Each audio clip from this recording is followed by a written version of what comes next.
them off. Welcome to Wake Up Happy Sis, the show that jumpstarts your day with a bang. We're strolling down these self-care streets as we navigate the maze of wellness and healing. We're helping you live happy, healed, and whole. And we do it all with a hearty dose of belly laughs for good measure. Stay tuned and get ready to wake up happy, sis.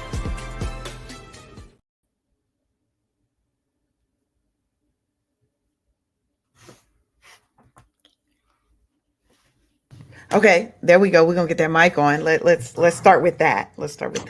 Okay. Take either way, take one. Clack.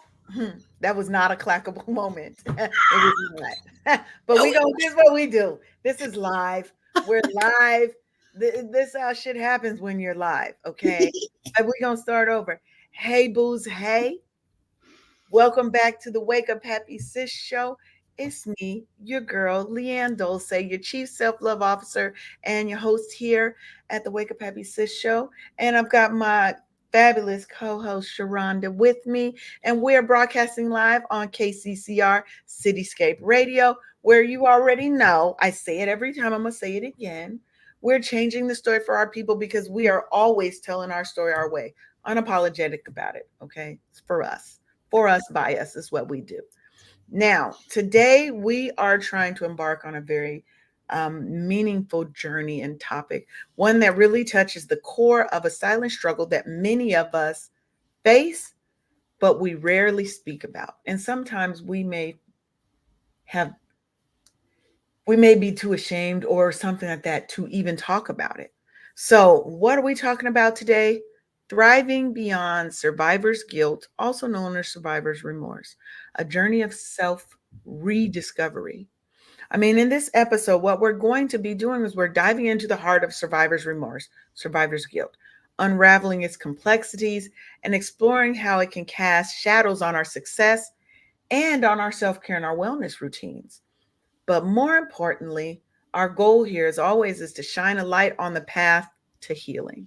So, we're going to be bringing in a little bit later one of my good friends, Tiran Jackson, because he's dealt with this in his own life.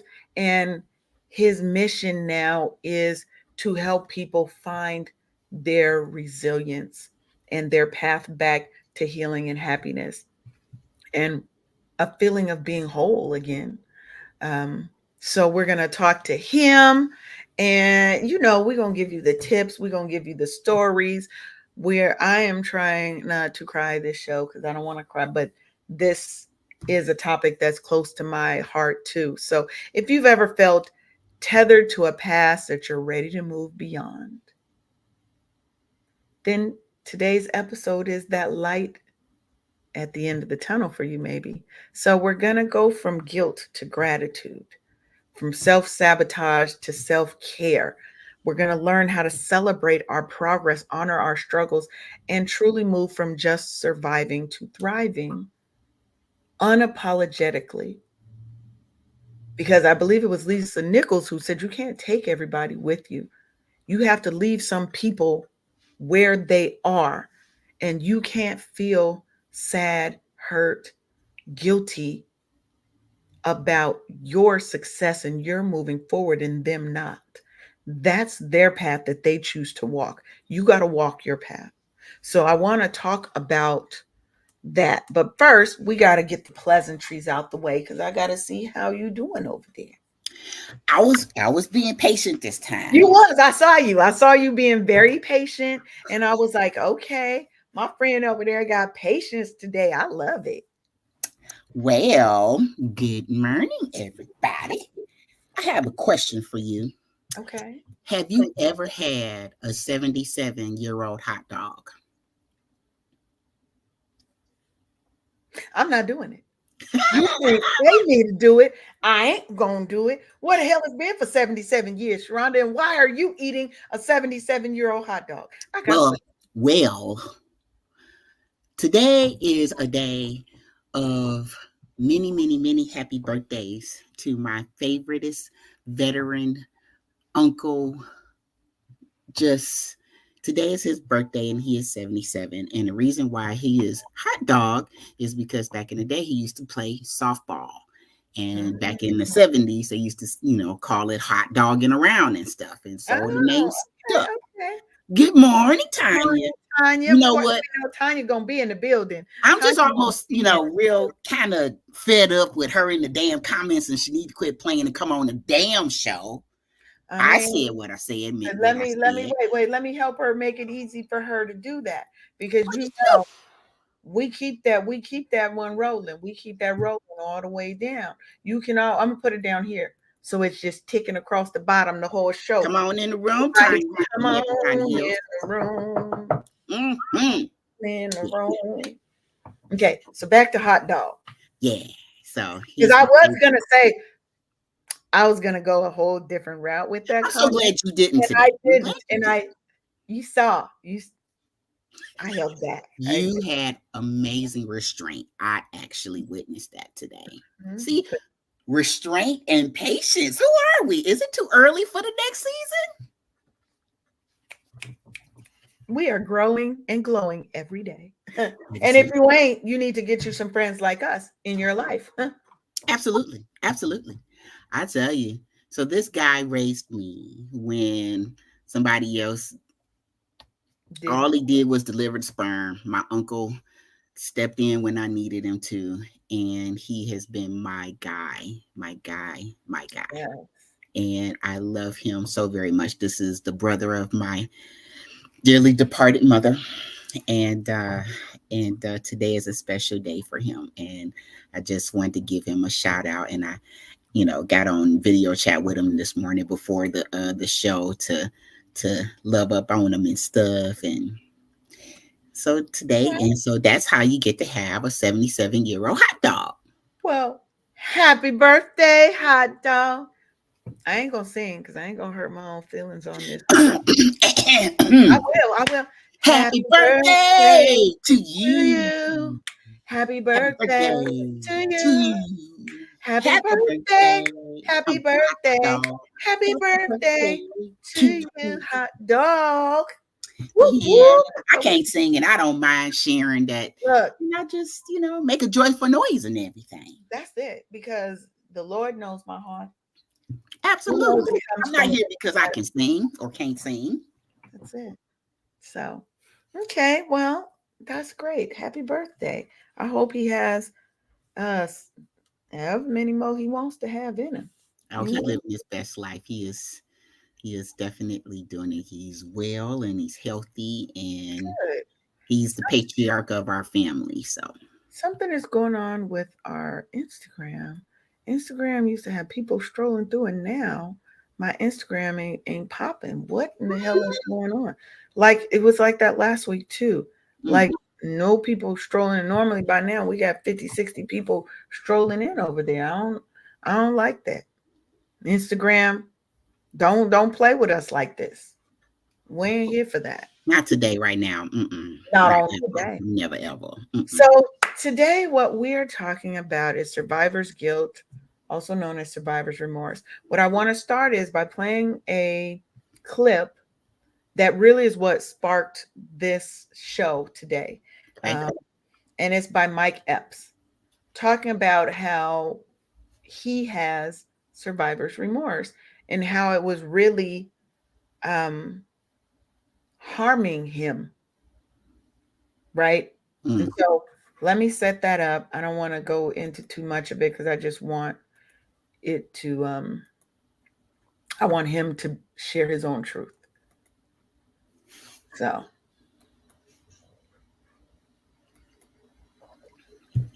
come on, Mike. Man, I did most of the movies on cocaine. All about the Benjamins. I used to sit in Ice Cube's trailer in the morning and be crying, tears. He like, Mike, wipe your face, man. You a king, nigga. Stop doing this shit to yourself. I'm sitting there wiping myself because I had survivor's remorse. I was so sad that I left all them niggas here in this city and I was famous. And when I would come home, I wanted them to be happy for me, and they was mad at me. So I said, damn, I got to destroy myself for you to like me. Imagine that. Mm. Like, damn, my favorite nigga It seemed like he liked me more when I'm coming down off coke and I'm crying and I hate myself. He was like, "Oh man, I love you, nigga. I'm praying for you." But when I wasn't high and I was working out and I looked good, he's like, "Nigga, you think you better than me?" I said, "Nigga, how is my success a reflection of your failure?"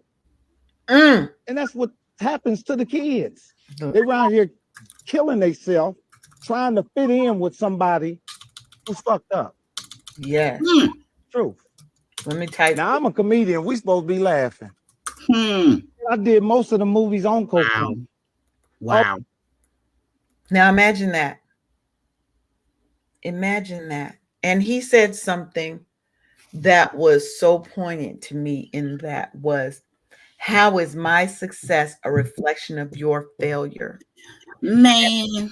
Think about it. The fact that all he wanted was his friends to love and accept him and to be happy for him, that he made it out.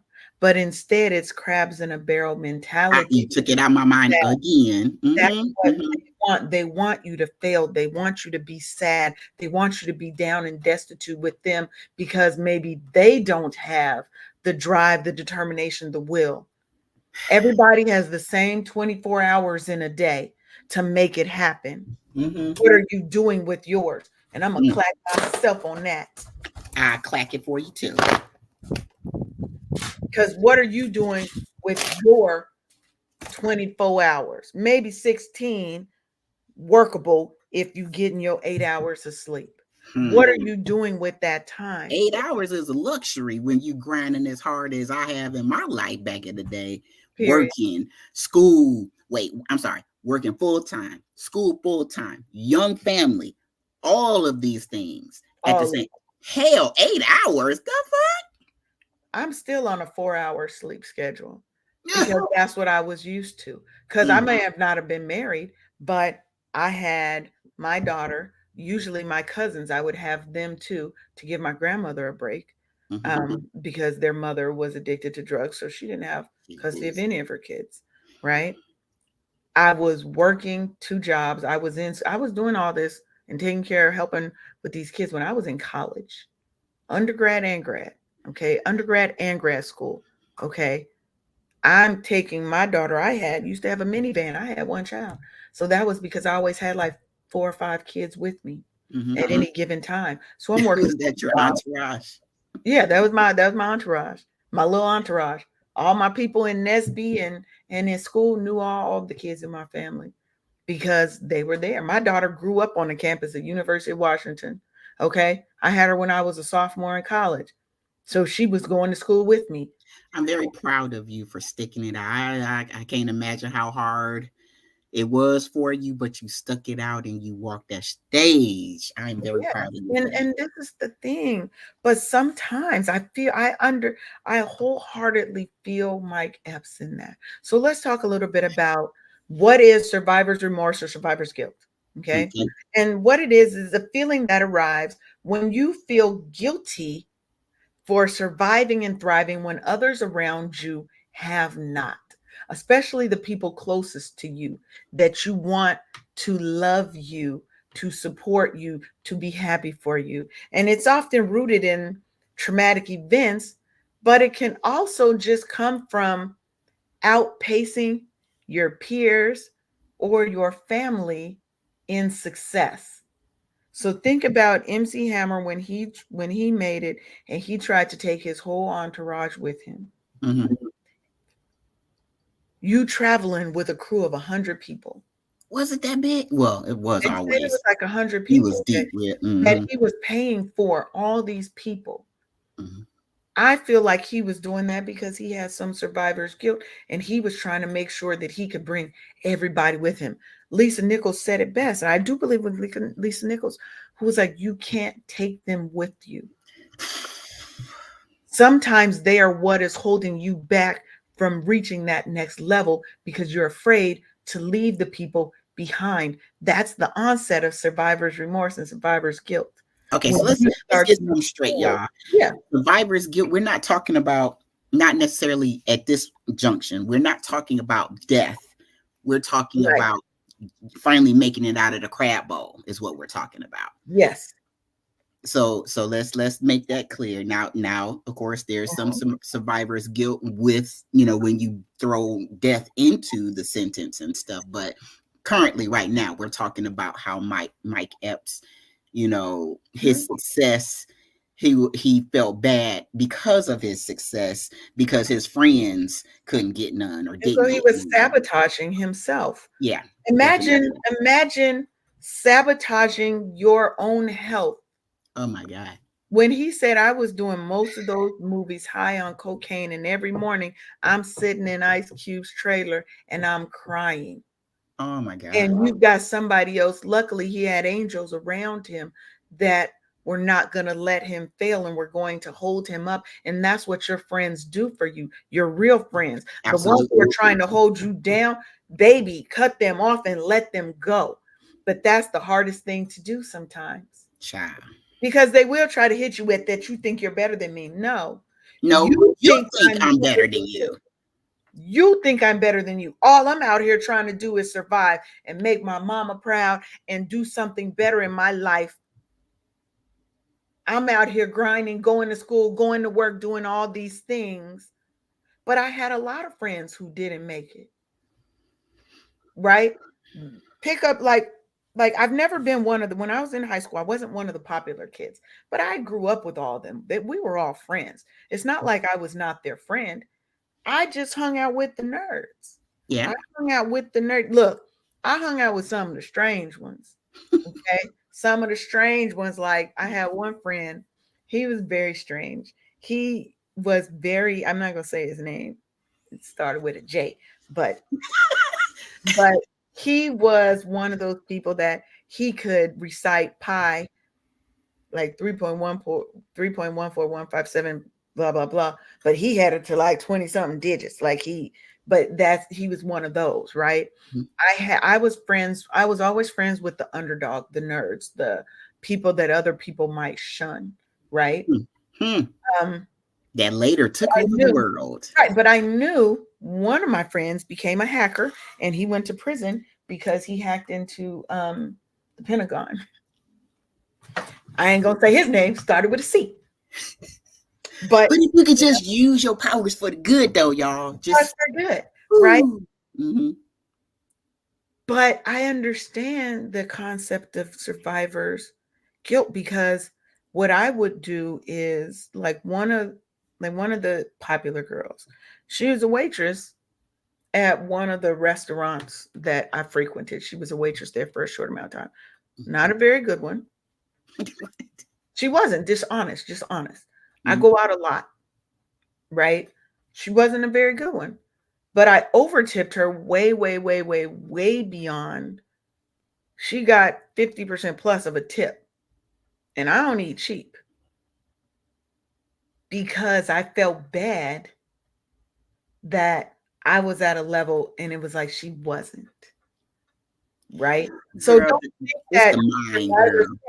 think that survivor's guilt and survivor's remorse has to always manifest in a way that you is something grandiose. Sometimes it is in those small things, but how it looks is it's like a weight that's holding back, can be holding back your happiness, your self-acceptance, your success, how you view yourself, right? It may have you questioning who you are and what you do.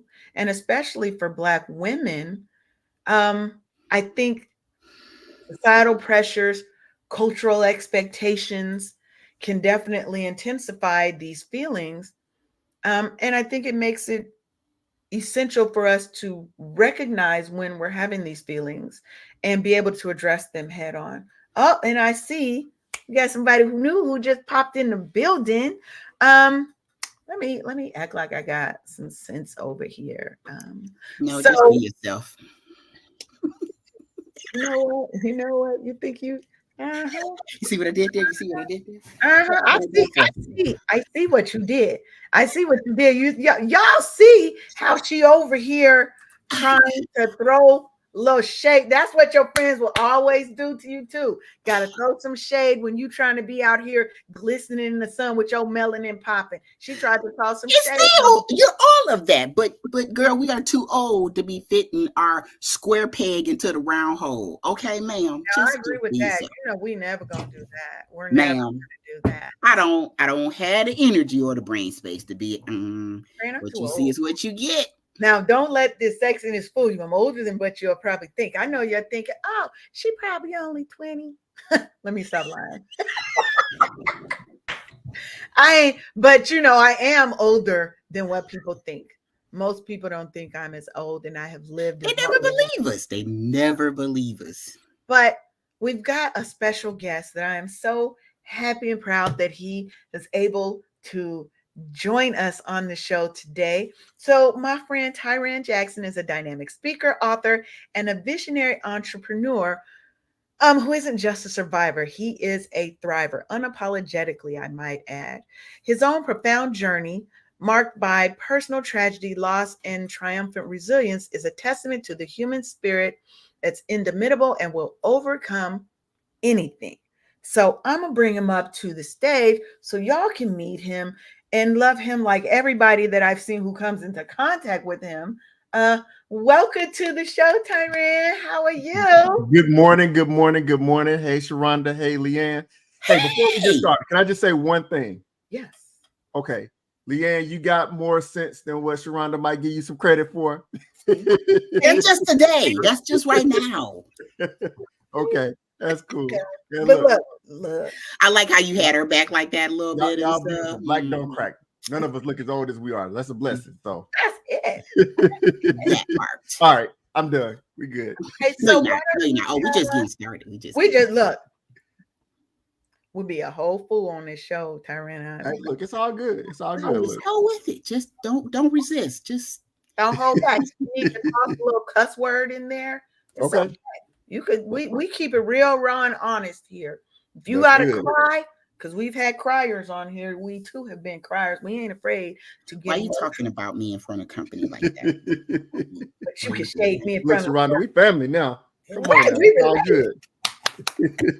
So, Tiran, I want you to tell people your story. Ooh, okay. So let me see. How do I want to do this? So I'm going to tell you my story, and then we'll just go wherever from there. Okay. So I was an engineer for 18 years. I thought that's what I was going to be doing. Go back 6 years ago, 2018, my wife, Malika, and I, we were getting ready to go on a vacation. It was our 15th anniversary coming up. And I thought that we were going to just go have us a great time together, spend some time reconnecting, some time at the beach. All was going to be well. We dropped our son off the day before we go to in Nashville, where his uncle is, and I tell him I'll be back in a week to pick you up.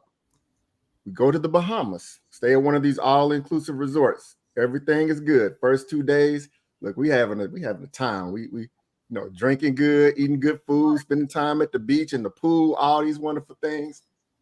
And on the third day, we thought we were going to do something adventurous. We decided we would leave the resort and go on one of these little boats to be able to go on a tour and little excursion and see the island. And when we decided we were going to do it, Malika, she asked me, did I want to do the full day tour or the half day tour? Because, they got different options. Yeah. And I said, okay, I think I want to do the half day tour because I wanted to go back to the resort and go golfing later that afternoon. And she was like, cool. Okay. She wanted to go to the spa. So we would do our own individual things after we got back. Mm-hmm. So I say that because that morning we wake up, we get picked up by a bus at the resort that carries us to the marina. And as we're getting ready to check in, we walk down this pier, and that's where you have to make your decision on whether you're going to do this half-day tour or this full-day tour. Get on the boat to do the half-day tour. Most of the people were doing the full-day tour, and we take off at 9 o'clock in the morning. And 5 minutes to the ride, my life changed forever. At 9:08, I find myself waking up face down on the surface of this burning boat. Oh my God. Unbeknownst to us, there was a fuel leak that was emanating from the fuel tank, and Malika and I were sitting right above that fuel tank. There was no indication that anything was wrong. There was no signs of any issue. And as a result, Malika was thrown out into the water in a different direction. I was still left on the boat, passed out. When I came to, I noticed I woke up because my right leg was literally on fire. Jesus.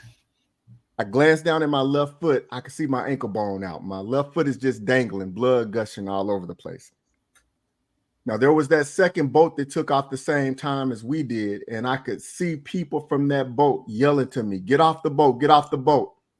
And I tried to push myself up, but I crumbled. I tried to push myself up again, but I crumbled again. I didn't realize my collarbone was broken in 4 places. So the only thing I could do at this point was reach my right hand out, put my fingertips in the ridges on the surface of that boat, and just drag myself a little bit just to keep from burning up. I dragged myself about 4 or 5 feet until I pass out again. Now, I was close to the edge of the boat, and some passengers from that second boat, they came into the water. Water was still fairly shallow. They pulled me off the boat. I was the only passenger that was still on the boat.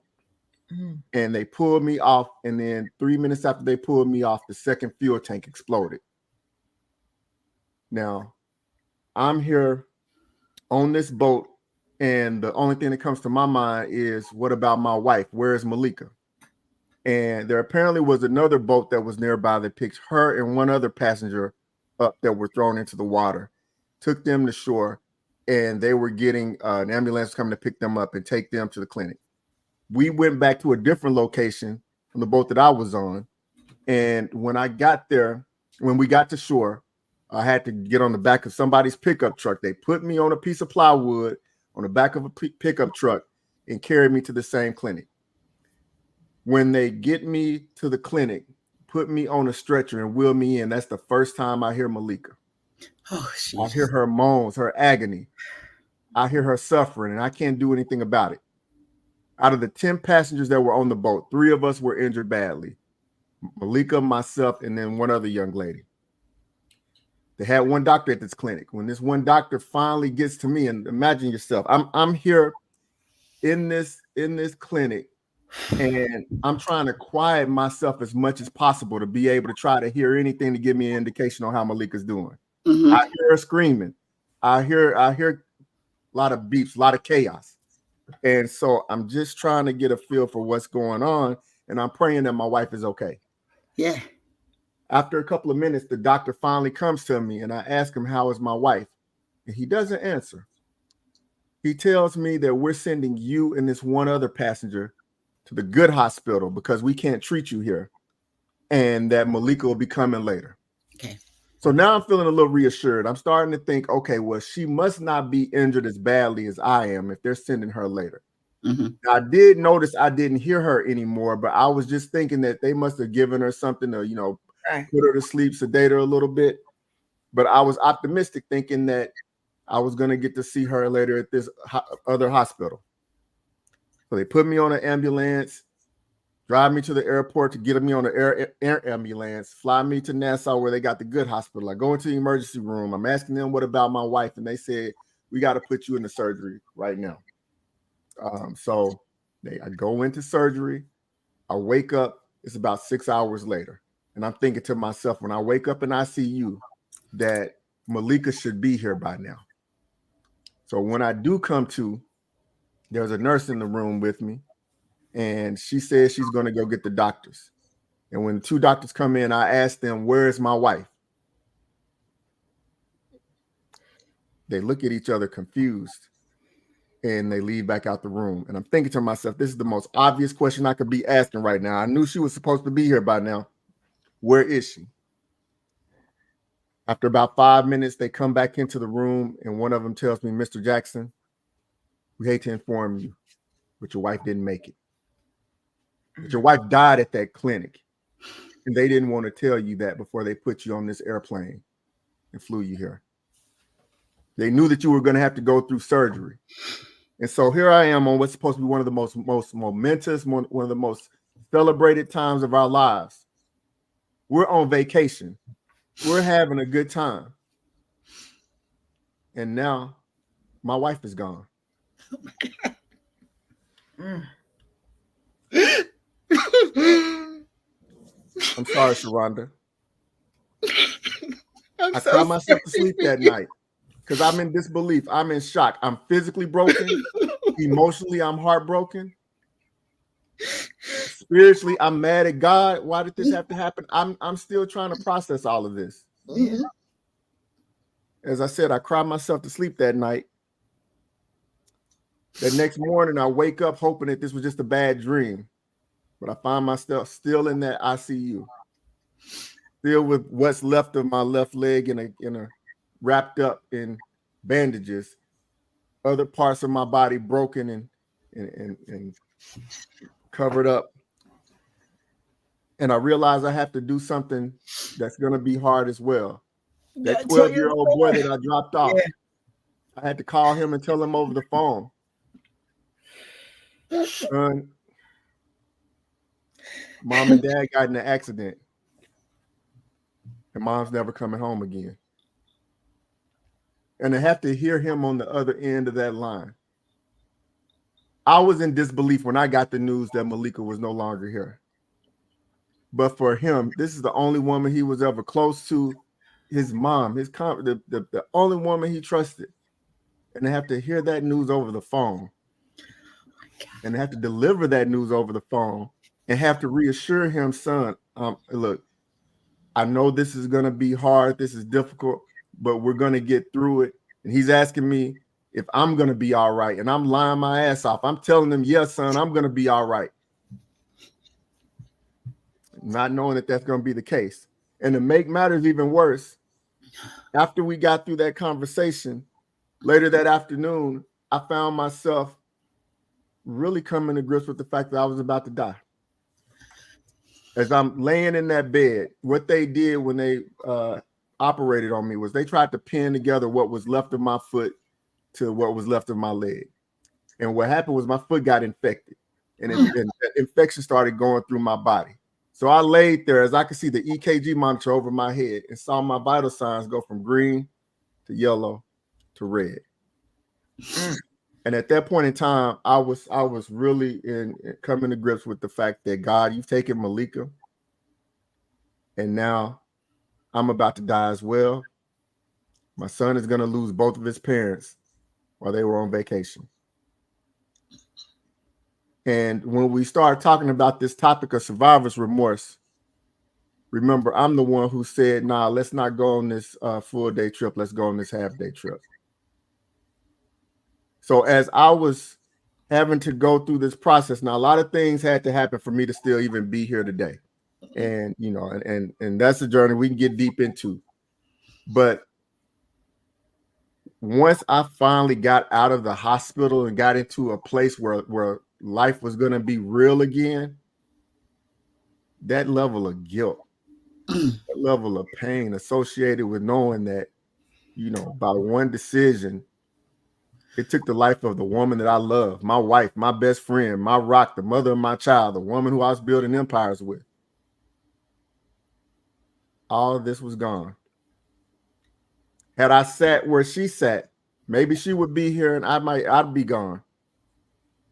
Running through all those scenarios is just one of those things that I had to deal with. I still have to deal with it. Yeah. But being able to move beyond that is what's important. And so yeah. So I'll stop right there, Sharonda. Go get your tissue. Do what you got to do. Good thing I gave my disclaimer on Monday. I promised her I was not gonna cry. I promised her. So I'm on point right now. Okay. Oh my God, man! It's a heavy story, but I mean that's you know.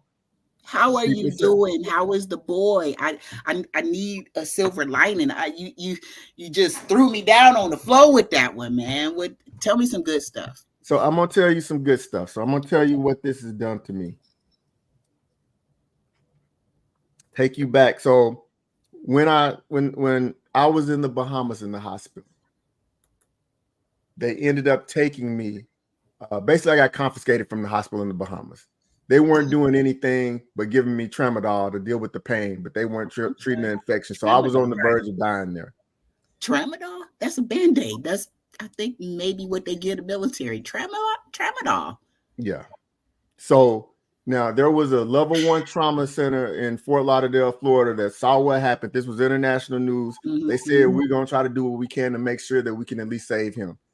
So I got taken from a hospital bed in the Bahamas and flown to that hospital that afternoon after I didn't think I was going to wake up that next day. They get me there.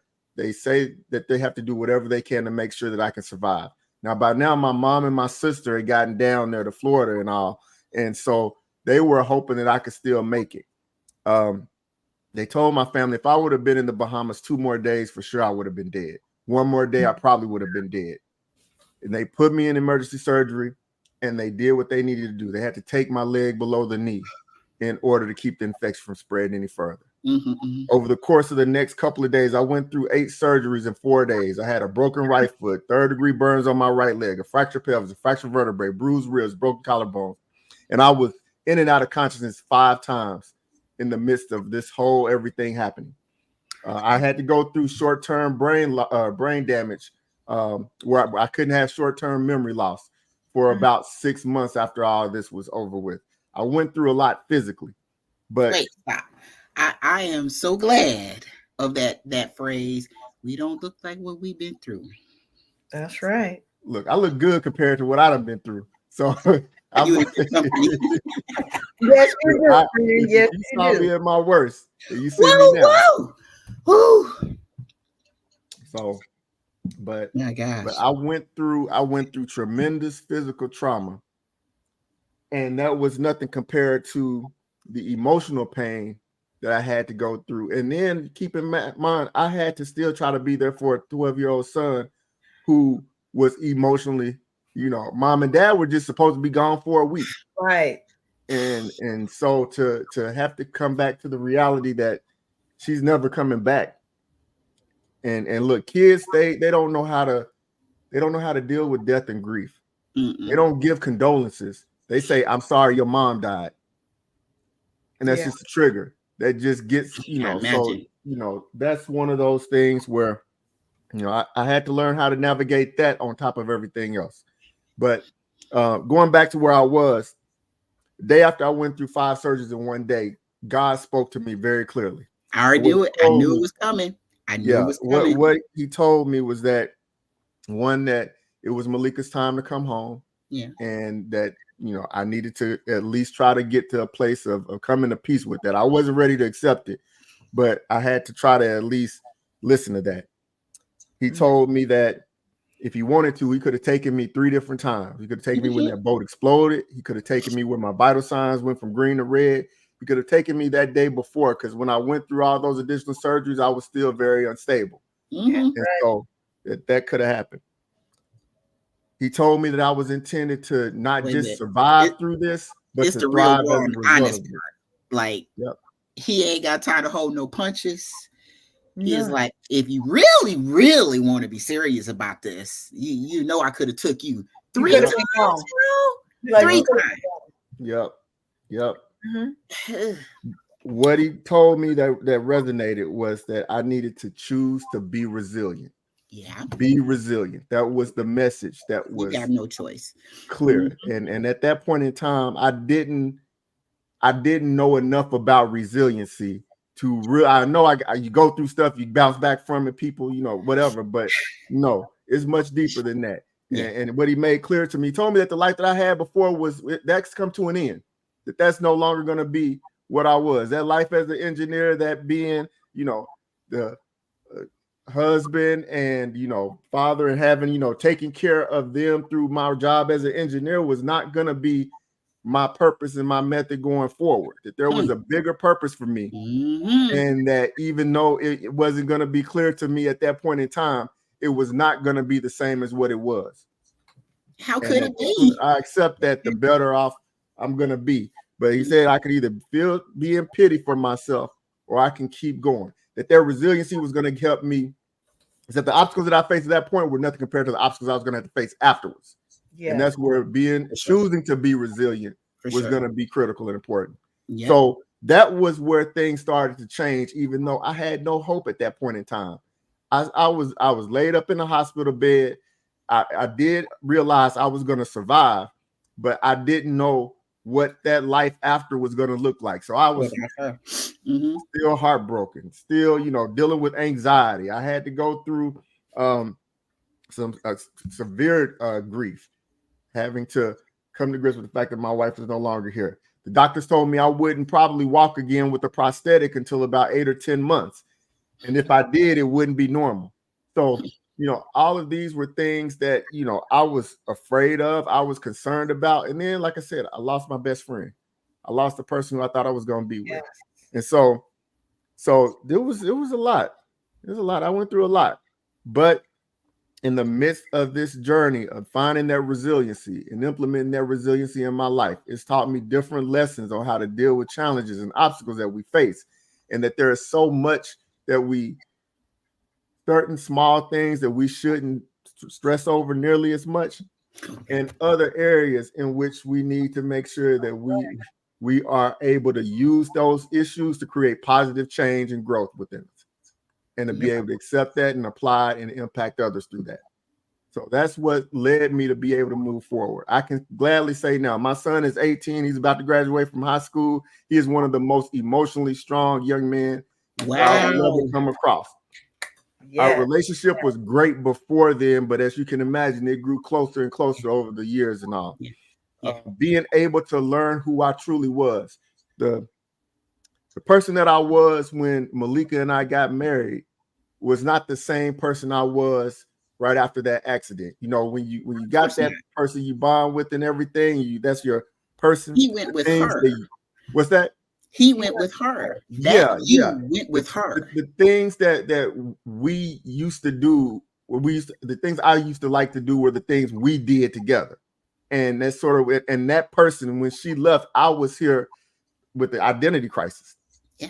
I couldn't think and do the things I needed to as an engineer because, like I said, my memory wasn't there at that point in time. The person who I relied on and depended on was no longer there. I don't look the same way. I stand in front of a mirror and I'm missing, like I said, part of a leg. I don't look like I did. And I was really broken in so many ways.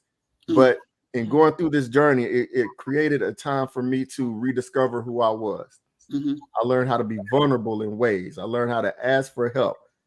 I found a different level of authenticity that I didn't know. But all of this was part of this midlife journey based on the situation I found myself having to face. So my business, my platform is called Reborn Resilient because I was reborn that day that boat exploded. The Tiran that you see right now is not the same Tiran from before. And I've grown and I've been able to touch and help people who are going through traumas, tragedies, or transitions in life, show them how to make the transformations that they need so they can be triumphant again. So I'm no longer, like I said, an engineer. I'm a professional speaker. I'm a life coach. I've written a couple books. And what I really realized is my purpose was to be this vessel, to be able to show people that when you think all hope is gone, there is a way to be able to move forward and find happiness. That no matter what pain that you're facing, if you leverage that pain the right way, it can guide you to your purpose. And you can use that purpose to be more powerful than you've ever been before. Man. So, and it's so much more, but I don't want to take up the whole time now. Hey, we are here for this. I've been looking out ever since I heard your name earlier this week. This is all you. This is right. This is why we're here. I wanted to bring what I wanted to do with this show, right? So what I was saying before you got on was what sparked this whole show was a clip that I saw from Mike Epps, who was talking about how on most of the movies, like when he was doing the Friday movies with Ice Cube, he was high. He said, I did most of those shows high because he had survivor's guilt or survivor's remorse, because he was the one that made it out of the hood, and all of his friends, all of the people around him, he just wanted to be loved and accepted and them to be happy for him. He was like, but they seemed like they really only liked me when I was coming down off of coke and when I was high and I was doing bad. But as soon as I was acting right, looking good, feeling good, oh, you think you're better than us. So he was, sabotaging his own health and his own self so that he could be liked and loved. And that was what got me into this, thinking about this as a show. And I was like, how many other people are dealing with this on different levels, right? On varying levels of having this survivor's remorse and feeling like, why am I the one who made it and these others didn't? And he had one point that I thought that was so serious there, was when he said, how is my success a reflection of your failure? Mm. Right. And I think we sometimes have to think about that. There are always going to be things that happen in our life. There are going to be people we have to walk away from, situations that we have to walk away from, even things that we don't think the time has come for that to end, or you to be moved into another. You never knew that going on that trip was a turning point in your life. Right. Right. Right. Yeah. You hadn't gone on the trip. I'm a believer in things happen regardless of where we're placed, because they are kind of a part of the fabric of our story of what, I kind of feel like certain things are laid out, certain things are choice based. And my question is always, if I had made a different decision, what if you had decided to go to Cancun instead of the Bahamas? What, like, or some, Yeah. we can't live in that. We can't continue to live in the what if, because you missed the now. Okay.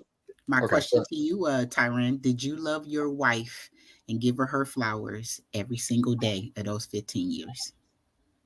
I did. I did. I love Malika. I loved her fully. She was my person. She was who I intended to be with for the rest of, our lives. Yeah. There was no question about that.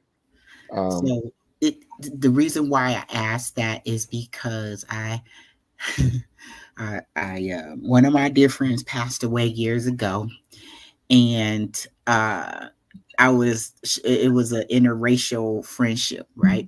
Whitest white lady. Her name was Shirley. Also, And I say the whitest white lady. the whitest white lady. The reason why I say that is because I was her only black friend. Okay. So the whitest white lady. Okay, makes sense now. And she was the same age as my mom. Birthday in January as well, and her name was Shirley. When she passed away, I went to her service. Only black person in the doggone service. And I felt compelled to go up there and to show her family a different side of her. And it was one of the things that I said, because her children were just bickering. Oh my God. And it was something that I said that touched her children so much and so deeply that they came up to talk to me and stuff. And so of course, they want to know what my relationship was to the whitest woman of San Antonio. And so I shared myself with them, and I shared a different side of their mother with them. And I was like, y'all, you got to give the flowers today where they can smell them and appreciate them and know how you feel about them, because all of this shit that y'all doing right here,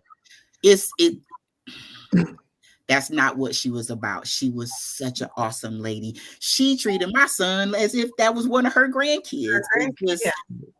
And so she was my mail carrier, or the mail store thing in the strip mall. So I would go and see her all the time. And even when I didn't even have any mail, I would stay there for about an hour or so, and we would just kick it and share ourselves. I mean, it was such a great relationship before she passed and stuff. And so what I'm trying to get at is, you love hard. You let your people know how you feel about them, because tomorrow you may not be here. Yeah. No, that's then you don't have the time for I should have told her this, or I should have. Coulda, woulda. We don't have time for that. Okay, we got to do a quick break because y'all got me way past when I was supposed to do. But this is what we do.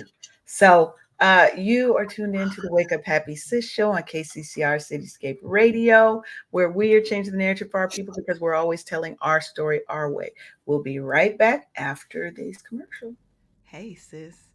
Ever feel like you're on the verge of a meltdown?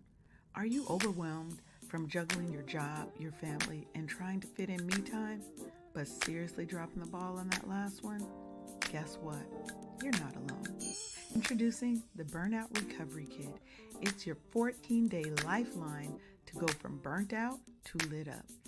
Get ready to reclaim your joy, energy, and that I got this attitude. Grab your free ebook, a purpose-driven workbook, daily email prompts, as well as SMS boosters and Q&A sessions. It's like a spa day for your soul, and guess what? It's totally free. Don't waste another minute feeling drained. Go to officialburnoutrecoverykit.com right now and kickstart your transformation. The Burnout Recovery Kit, because you deserve to be at the top of your own to-do list. Don't just cope, thrive, sis. And we're back. So, as we're on our last kind of maybe 10 minutes or so of the show, so Tiran, what about those people who may be going through this and they want to take that first step towards healing, towards resilience? What do they need to do? So first off, I would say is don't try to do it all yourself. There's a lot of people who, and especially within our community, who don't believe in therapy, don't believe in counseling, don't believe in going to the right people who can help you get through difficult emotional situations. I work with, I'm a certified life coach focusing grief recovery and resilience. And the lessons I learned through going through my experience, coupled with knowing what steps generally apply to people to help them get to where they need to move forward, are key. And I think that there's a lot of things. And when we talk about grieving, what I realized is that I mentioned this earlier. God told me I needed to accept the fact that Malika was no longer going to be here. Acceptance is very hard and very tricky, and it isn't something that you get to. What I find is a lot of people who are suffering from survivor's remorse or the loss of someone, that they're in denial, and denial is the enemy of acceptance. So if you are in that spot, if you are still trying to hold on to things, that's partly because you didn't process your emotions. You didn't fully be able to address what happened. I had to go through, and part of my recovery, not just journaling, but actually addressing head on some of the memories that Malika and I had, some good, some bad. All of these things help get those emotions from inside of you and out. And once you get them out, you're not ignoring them anymore. You can actually go through the process of trying to break them down and heal from them. And so if you do this actively and are taking those steps, I'm not going to say it's not going to make you cry. It's going to make you cry. It's going to cause that emotional, is going to explode. You're going to have those moments, but that's part of the healing. You know, sometimes you have to break something to be able to actually put it back together the way it needs to be. Stop spoken like a doggone engineer. Yeah. But I totally agree with that. You do have to, you have to break your ties to what's hurting you, what's stopping you, what's holding you back. I talk about that a lot, is you have to let go of the people, places, things, feelings, the hurt, the pain, the guilt, all the things that are really holding you back from taking those steps forward. And that means you got to unlock them little parts of your soul that you've been tucking away all that pain and all the anger and the guilt that you feel that's causing you to have the survivor's remorse. Is you gotta bare your soul in front of yourself, in front of God, whoever your higher power is, and just lay it all on the line. I don't have anything else. I'm letting it all go. Because you can't, if you're not willing to sit in it and walk into that storm, you ain't never gonna get through it. You're gonna continue to run from it and be overtaken by it. So let's talk about it. Okay, so earlier we were wrestling around with how we wanted to approach this, and so we thought about the veterans and stuff. So in the process of going to boot camp, their premise is to break you down and rebuild you into a lean, mean fight machine. Back, that was what it was back in the 90s and stuff, right? And so in doing that, I'm it was a metamorphose that happened with Right. me in doing it. I went in there a doggone unruly, disrespectful knucklehead. Oh my God. This was in 1990. And it was the change that happened over a course of a handful of months. And I came back home. They did not recognize me. I went back to try to see where my friends were. I went and it's in that metamorphosis. When you change, everything around you changes too. Because, Yep. Yeah. but the only thing was that didn't change were my friends were doing the same damn thing they were doing when I left. Yep.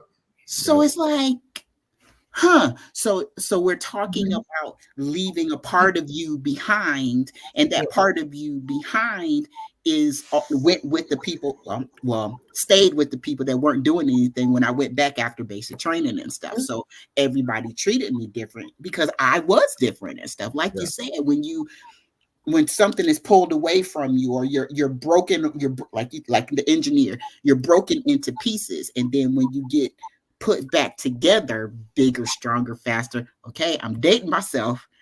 Yeah. Bionic woman and $6 million man, right? Yep. And so Yep. you get what's the word? You get put back together, and now you're a new creature, because now Yep. you're not the same person you were before that change. And change, it's in the word, right? So you're a new creature. All things are Yep. passed away. Oh my God, this is going so many different places. All things are going away, right? And you're this new creature and stuff. And so now your life is different, and now you get to be in control of that part. So I had to say goodbye to myself, Yep. a part of myself that was still on the block back in Detroit. That's right. Just, and roses grow through concrete. Tanya Jervy, that is for you. That was one of our Period. audience members. She already Period. know what it is. I'm talking to you, ma'am. You know, So we ain't even look. We ain't even got to say it. She know. oh, I did. And if she need me to say it again, I will. But you become reborn, Yep. and you are this new creature, and you are, like your business says, reborn, resilient, because you've now gone through some stuff, Yep. and you not the person before that happened to you. Now you have more tools, and now Exactly. you are new to this thing called life. And man, But I want to hit on I one. know I I'm talked sorry. about my faith. Let I me know let me hit on one thing that Tiran said earlier. But see, now you could see when you said something that just knocked it right out of my head. You know, old people, you gotta let me say it when I'm gonna say it. So go ahead, Tiran. I got something I want to say. I love your example that you use, Sharonda. I'm gonna try to be quick about this. So you were a certain way, you went to the military. The military is a construct, it has a structure that allows that change to occur in you, and you come out the other end a certain way. What a lot of people who don't have that construct, who when they go through their loss, they don't have what's going to help get them that transformation that they need as a result to come out stronger on the other side. That's where the missing piece is for a majority of the people when they have this loss. That's where getting that help, getting that right support, that right structure to help guide you through that change is so critical. And I see people not do that when they're suffering from this survivor's remorse. I see people and hear people who are in pain, grieving, but don't want to take the right actions in order to get transformed so they can get to the other side and be able to flourish again. So anyway, I'm sorry. I love your example. And No, I think that's good, because if you want something new, something different, you have to be, walk, act, look, think different. We hit our head against that same wall and surprise ourselves every time when it hurts. Yeah. Right? And I think with a lot of people, it's fear driven. Some people have fear of failure. Some people have fear of success, fear of that change, fear of the new, the different, right? There was supposed to be a shift. There was a calling on your life. And yes, you lost the person that you loved most, right? But how do I say it? Most times, what we're going through and what we've been through is so much larger than who we are, this one moment in our life. And when you have a calling on your life, when you are here to do something, and sometimes he does have to break you down and take everything from you because there's so much worse that's up ahead for you. And he has to build you, like Sharonda said, into that new thing, into that new creature, into that resilient person who can handle the fight that is coming ahead of you. So when you are going through those things, don't think, always think, back, that was clackable. That was a clackable moment. See, I had to stop talking because I was about to start crying. And I said, I wasn't crying today. I was bringing my thug feelings to it today. Thugs cry. Thugs cry. You a G, Leanne. Go ahead. I'm a G. I'm a G is what I do. But what we have to know is that change is okay. We have to stop being afraid of the unseen, the unknown, because in those dark times, in those painful times, he is building you into something that you can't even imagine. And you either are going to go into the storm and you're going to face it and you're going to live up to what he is telling you. I think a lot of it, we don't have trust. We don't have faith and we don't have trust. And because we've been through all these things in our lives, some of us, we don't have that in ourselves to even have it in the Most High, because he's moving us where he wants us to be and putting us in position. Right. So if I want to leave people with a couple of tips, maybe one, make sure that you're building a community. Find people who understand what you're going through, who have been what you're going through, right? Because they can help you on that path. Seek professional help. Head on over to Wake Up Happy Sis or to Reborn Resilient. Get the help that you need because we are here to help you. You don't have to continue to suffer in silence. And start celebrating the small wins. Sometimes we think we have to only celebrate at these big, gigantic things. But you know what? I got up and I got out the bed this morning, and that's more than I've done in the last 6 weeks. So if you could leave people with a tip or two, Tiran, and how they can contact you, they would like to work with Reborn Resilient, how do they do that? So, So first off, I want to say, 3 tips or 3 things that people need to understand when they're going through this loss and feel stuck in life. Really, I think first we have to be willing to take the steps to address our trauma or what tragedy that we're facing. Don't ignore it. A lot of people compartmentalize it or act like it isn't there, and then when it pops up, it's like they're a Coke bottle that's been shook up, and now you're popping the top off, and now it's all over. You're all over the place. Because you weren't able to deal with those things when you needed to in order to be better to manage your emotions moving forward. So that's one thing. The other thing is, build that resiliency. Resiliency is a skill. Some people have it more naturally than others, but it can also be developed. The challenges and the obstacles that we face, if we use them the right way, gather those lessons and learn from it, we can be better suited to deal with a lot of different things coming up in our future. So that's the second thing. And then the third thing, just about being able to design where you want it to go after you deal with your setback. Sometimes our struggles can lead to our greatest successes. That gets to where I talk about how, if you look at me, if I didn't go through what I went through, I wouldn't be doing any of the things that I'm doing now.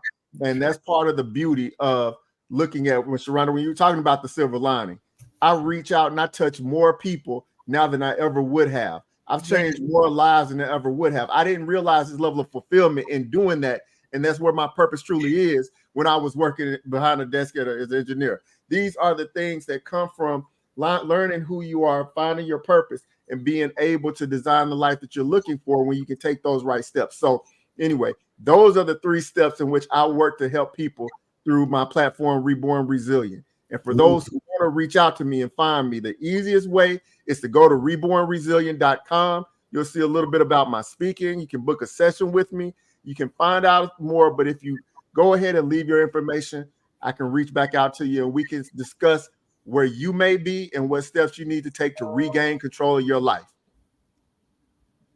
Yes. Well, thank you. And thank you so much. You know what? This has been great. And as we say to those we really like, I don't say this to everybody, but you are now a part of, the family. And we go together real hard. We go together real hard. Y'all let me know when I come back. Here.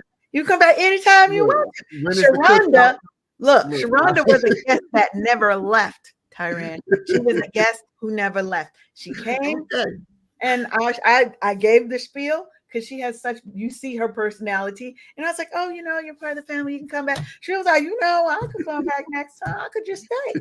I was like, you come back. I ain't leaving. What you talking about? And look. 4 seasons later. What would I do without her? Right. 4 seasons later, she's still here. What would I do without her? She is such an ingrained part. So you are welcome to come back. Maybe the sisters might need to hear brother's perspective too from time to time. So just keep that in mind. No, we are welcome. We are welcome, and we welcome men to come and to share their perspective, because that is the piece that we miss a lot of times. Yeah. Right. And so we love having y'all on the show. You are welcome to come back anytime and talk to us and chat with us. And, however you want to kick it with us, we welcome you back. Well, you know how to find me, Leanne. So, yep, I got you. I got you. Sharonda, tell the people how they can work with you and find you. Bookkeepingforlife.com, because your books can be resilient too if you come and see me. I said what I said. Y'all. That was bars. Now I just started, like, Wake Up Happy Sis is its own corporation now, because I separated from Dulce and Lay. So because don't judge me when I say this, Sharonda, but you're gonna judge me, and I know. You already know I am. I'm trying to get my Dulce and Lay is so commingled. And I was like, I got to do this one right. Listening. So I'm about to. So I pay attention. Sharonda don't know I'm about to knock on her door and be like, hey, I need to, because I want to do it right. I want to get so I'll be talking to you because I got to figure out how to unmingle that one, and I don't want to start this one. So I went and set up a whole bank at a whole different bank. Girl, I pay attention. Okay, so if you guys need that, make sure I know you thought I was hard-headed. I am. My grandma said a hard head make a soft ass, and mine is very soft. So that lets you know I got a hard head. So it's just is what it is. That's it. I like how she took her grandmother's words and just twisted them all the way. I am the embodiment of what she said. I can't help that. Okay. That's my real talk. Okay. And if you would like to join the Wake Up Happy Sis community in the movement, you can join us in our free Facebook group, Wake Up Happy Sis. Just go on. If you look me up anywhere, you're going to find this beautiful bald Black girl. You're going to find me and the things that I'm doing, and just come and join. We have a lot of great things that I am trying to build and put out, because this is not about me. This is about helping a million beautiful Black women live happy, healing, and fulfilling lives. And this show is one of my ways of doing it. And Tiran, I thank you for being here with us.